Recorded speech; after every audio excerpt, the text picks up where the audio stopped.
Hi, everybody. This is Aaron Maslansky with Inside the Skev, and we're going around and talking with different people around the community on how they are responding or things are being affected by COVID-19 and the quarantine. And today we have Dr. Kuan Su, who is from Acu Design Health, and Dr. Su is a licensed acupuncturist and expert in herbs and cupping and all these, you know, facets of Chinese medicine, and his business is in Evanston, and we have kids that go to Walker together inside the Skev.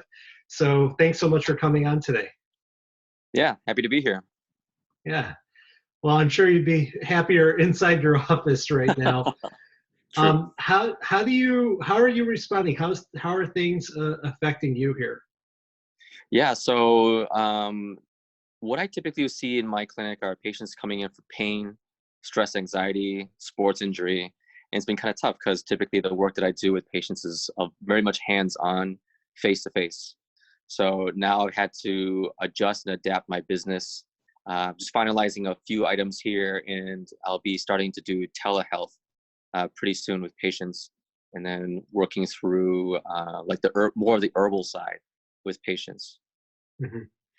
And so basically with the herbal side, you're going to be recommending things or shipping things to them, or how would that work? Yeah, I'll be using a vendor, Crane Herbs, in which I'll have the formulas sort of pre-made, and then the patients can just sort of pick them up on there through that website. So Right. I'll still spend time, through either on the phone or doing Zoom in order to ask questions, assess what's going on with the patient, and then adjusting an herbal formula based off of whatever's going on and go from there. And what about with acupuncture? Because I know that that can be such a great way to relieve stress and promote health. I've had it done to me, and I think it's really helpful. Mm-hmm. How do you go? How are people coping without being able to have that done? Yeah, that's going to be a little bit of an adjustment, just because that has been very effective with my patients before. So that part of the equation, that part of the treatment is just not doable at this time. So our state association, the situation first started, they recommended that we close our clinics for 2 weeks. So we'll sort of see as the updates go on, how much longer that part needs to be continued for. And then if we're allowed to reopen our clinics, obviously we're going to have to do our best to space out treatments from patient to patient. So I can't have, patients coming in necessarily back to back the entire day. I'm going to have to, space it out a little bit, have a little bit of a break in between to make sure I,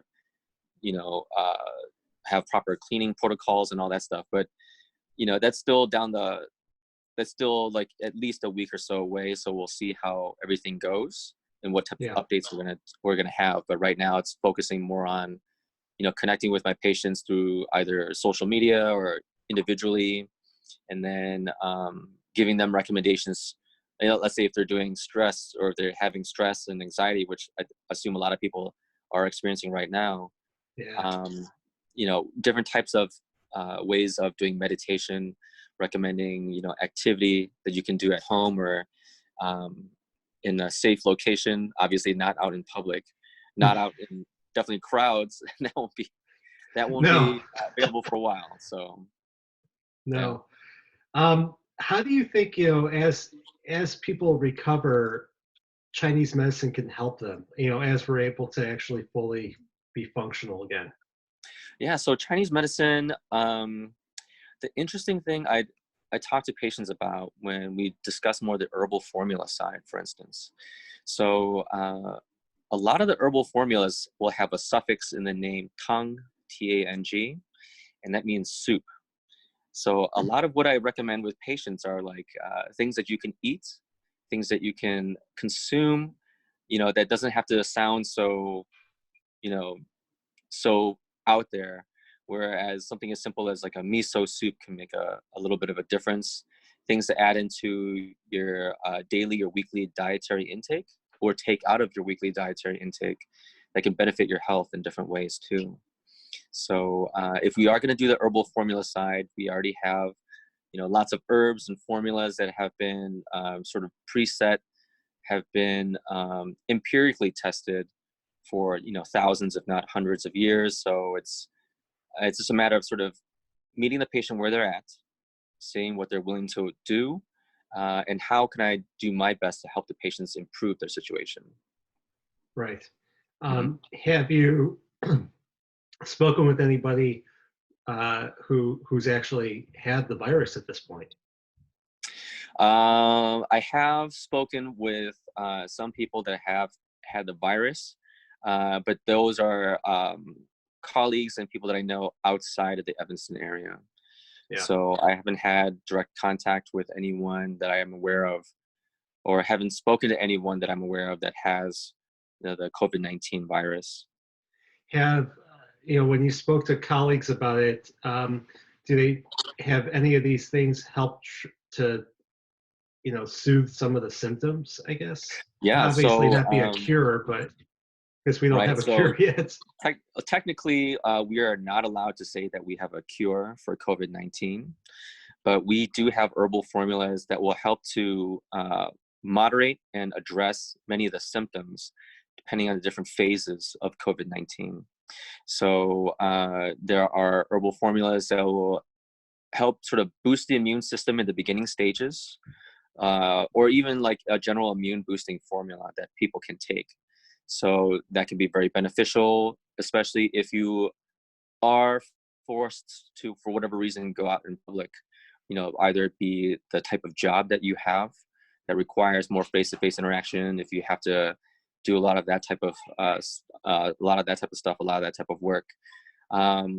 Whereas Camwo, I think out in the New York City area, they are an herbal pharmacy that has had a lot of interest. Actually, the business has spiked quite a bit because people are becoming more open to traditional Chinese medicine, helping to address some of those symptoms through that route. So yeah. How did you get into Chinese medicine? Yeah. So in my previous life, I used to be a recruiter for engineers and worked in the manufacturing sector. So that was a very different lifestyle. So my wife was pregnant with our son at the time. She developed gestational diabetes, gained 75 pounds. Oh boy. And the doctors really had no idea what to do with her until she failed her glucose test. And the only thing they told her to do was do insulin shots every day. So the only way that she was able to find any relief, especially with the swollen ankle and the legs, was to go see a licensed acupuncturist and herbalist, in which I was able to see her calves reduce by, I don't know, like 30 to 50% in one treatment. Wow. So I was, pretty shocked and pretty amazed. And then I said I have to do something else instead, and I want to do this instead. So it was a interesting transition. And then as soon as I took my first term of classes, I never looked back. Where's the schools that you took the classes at? So I went to Pacific College of Oriental Medicine. So they are in the Loop now. I'm also a clinic supervisor there.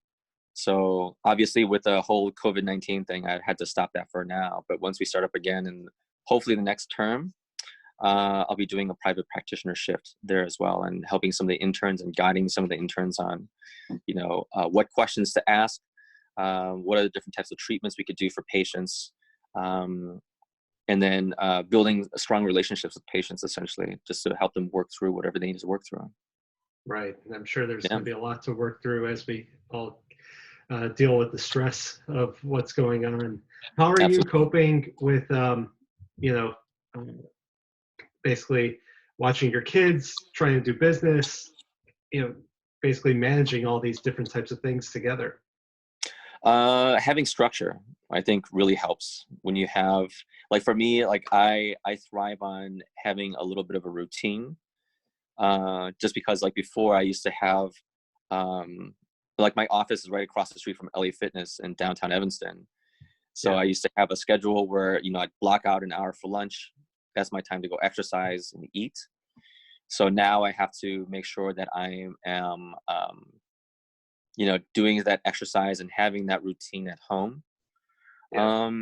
And with a little bit more free time, I've been cooking a lot more, which is not super terrible because my food isn't that bad. So That's good. the kids and the missus have loved it so far, so I'm doing all right. Well, cooking, there's something to be said for cooking. And, it's a way to kind of take your mind into something else. Absolutely. And it's like the chicken soup or the soups that talk about with the herbs. It's Yeah. just, it's a healing, soothing type of thing. I don't know what to call it. Yeah.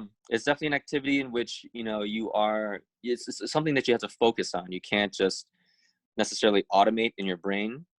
And cooking is very tactile. It's very, there's a lot of senses that have to be involved in cooking.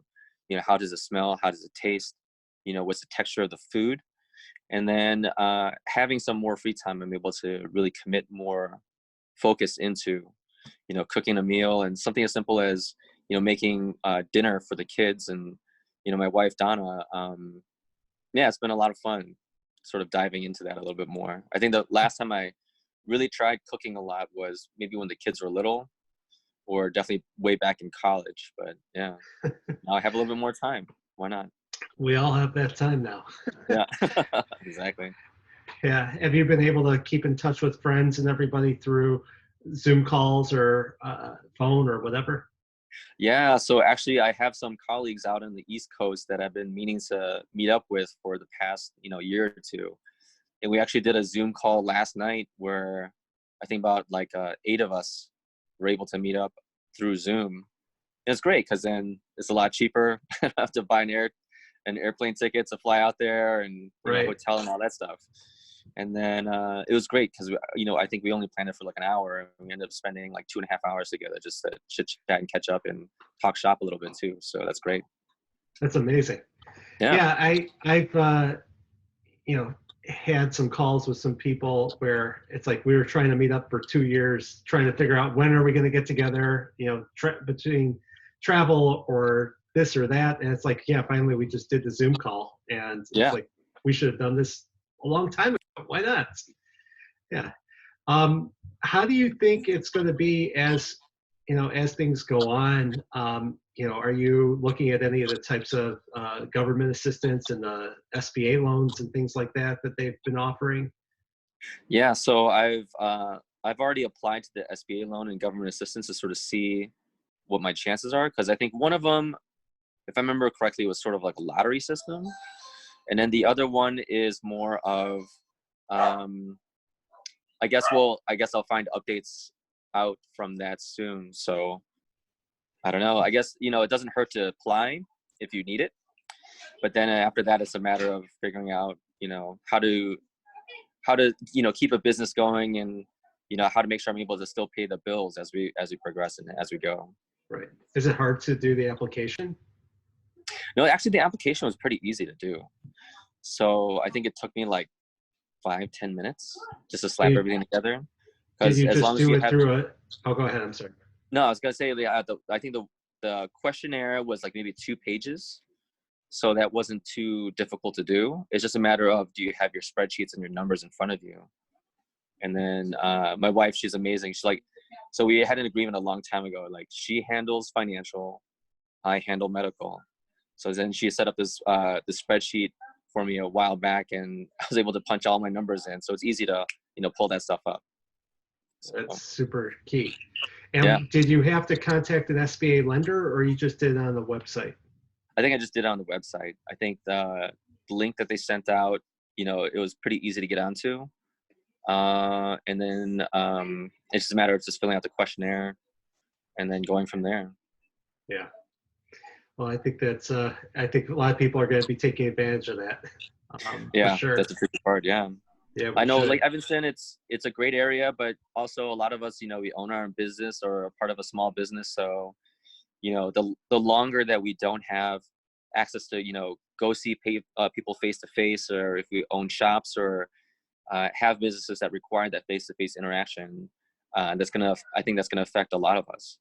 But also, I don't know, depending on how long this goes on for, like, we have to readjust too. So. Yeah, there could be a complete readjustment in business. Yeah. Well, for people to find you, I want to just share the screen here, Sure. and I've got your website up. So you're over here at acudesignhealth.com, Correct. and you can get all the information here. You can People can call you. I assume that's forwarding to your cell phone. Yep. But I mean, definitely, I think a lot of these things, stress, anxiety, insomnia, GI issues, these types of things are definitely happening for people now. And you've got here your Facebook page, so people can like and find out what's going on with your business and keep up to date, right? Absolutely. Yes. Okay. Well, I hope that you can get back to your office soon, and Wow. as do we all. And Right. basically off this sharing here. And then after like at 2 years old, they don't Yep. want it. Trying to figure this stuff all out. So, but no, I appreciate you coming on, talking about what you do, how you're coping, and I'll be sharing this online so everyone can watch back. So thank you so much. Thank you. You guys take care. Stay healthy. All right. You too. Take care. Say hi.